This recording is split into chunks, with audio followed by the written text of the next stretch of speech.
অনেক দুঃখ কষ্টের ভিতর দিয়ে তাদের জীবন যেত। এদিকে ঘরে যে পরিমাণ খাবার ছিল সেটাও ফুরিয়ে গেছে। একদিন সকালবেলা তাদের অনেক ক্ষুধা লাগে, কিন্তু তাদের কাছে কোনো খাবার না থাকায় তারা খেতে পারে না।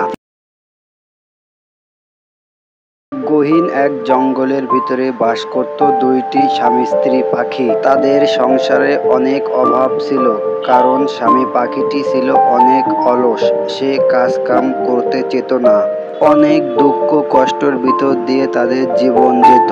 এদিকে ঘরে যে পরিমাণ খাবার ছিল সেটাও ফুরিয়ে গেছে। একদিন সকালবেলা তাদের অনেক ক্ষুধা লাগে, কিন্তু তাদের কাছে কোনো খাবার না থাকায় তারা খেতে পারে না। স্ত্রী পাখিটা তার স্বামীকে ডেকে বলল, ওগো, তুমি অনেক কাজ করতে পারো, কিন্তু তুমি তো কোনো কাজই করো না। দেখো তো, জঙ্গলের আরো তো অনেক পাখি আছে, তারা তো অনেক কষ্ট করে উপার্জন করে এবং তাদের বউ বাচ্চা ফ্যামিলি নিয়ে সংসার চালায়। স্ত্রীর কথাটা শুনে পুরুষ পাখি অনেক লজ্জিত হয়। সে বলে, আচ্ছা ঠিক আছে, এখন থেকে আমি কাজ করব, কিন্তু এখন কি কাজ করব? আমি তো কিছুই করতে পারি না। স্বামীর কথা শুনে স্ত্রী পাখি জবাবে বলল, আচ্ছা তুমি চাষবাস শুরু করো।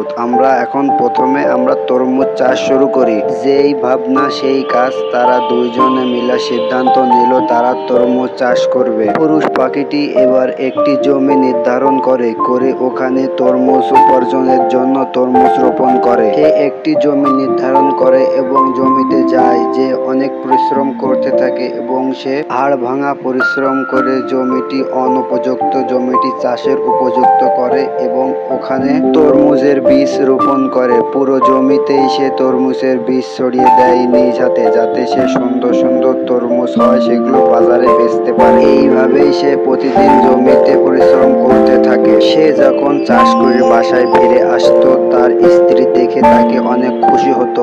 বলতো, ওগো, তুমি এখন বুঝছো, আমাদের আর কোনো দুঃখ থাকবে না। তুমি দেখো, আমাদের জমিতে এবার অনেক ফসল ফলবে এবং ভালো ভালো তরমুজ হবে, সেগুলো তুমি বাজারে বিক্রি করে আমাদের সংসার চালাতে পারবে। স্ত্রী পাখির কথা শুনে স্বামী পাখি অনেক খুশি হয়। সে বলে, তুমি সত্যিই বলছো?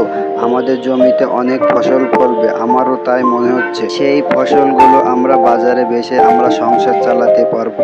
একথা বলে তারা দুইজন ঘুমিয়ে পড়ে। সকালে ঘুম থেকে উঠে তারা দুইজন যখন জমিতে যায়, যে তাদের অনেক ভালো লাগে। তারা দেখতে পারে অনেক বড় বড় তরমুজ ফলেছে এবং লাল লাল তরমুজ, যেগুলো বাজারে বেচলে অনেক টাকা উপার্জন হবে এবং তাদের আর কোনো দুঃখ থাকবে না। তারা সারা জীবন বসে খেতে পারবে। স্বামী পাখি স্ত্রী পাখিকে ডেকে বলে, ওগো, দেখেছো আমাদের বইতে কেমন ফসল ফলেছে? আমরা অনেক টাকা উপার্জন করতে পারবো এগুলো বাজারে বিক্রি করে। জবাবে স্ত্রী পাখি বলে, হ্যাঁ, অনেক সুন্দর ফসল হয়েছে। আমি তো তোমাকে আগেই বলেছি, তুমি পরিশ্রম করো, তাহলে আমাদের আর কোনো দুঃখ কষ্ট অভাব থাকবে না। সত্যি এইগুলো বাজারে বিক্রি করে আমরা অনেক টাকা উপার্জন করতে পারবো এবং আমাদের ছেলে মেয়ে মানুষ করতে পারবো। আমাদের আর কোনো অভাব থাকবে না। বন্ধুরা, তোমাদের এই গল্পটি কেমন লাগলো অবশ্যই কমেন্টস করে জানাও। আর এমন আরও সুন্দর সুন্দর গল্প পেতে তোমরা চ্যানেলটি অবশ্যই সাবস্ক্রাইব করে দাও আর তোমাদের বন্ধুদের মাঝে শেয়ার করে দাও, কারণ তোমাদের একটি শেয়ার আমাদের পরবর্তী ভিডিও বানাতে অনেক মানসিকতা সাহায্য করে। বন্ধুরা, তোমরা আমাদেরকে এভাবেই সাপোর্ট করে যাও আর চ্যানেলটি অবশ্যই তোমরা সাবস্ক্রাইব করে দাও। সবাই ভালো থেকো, টাটা।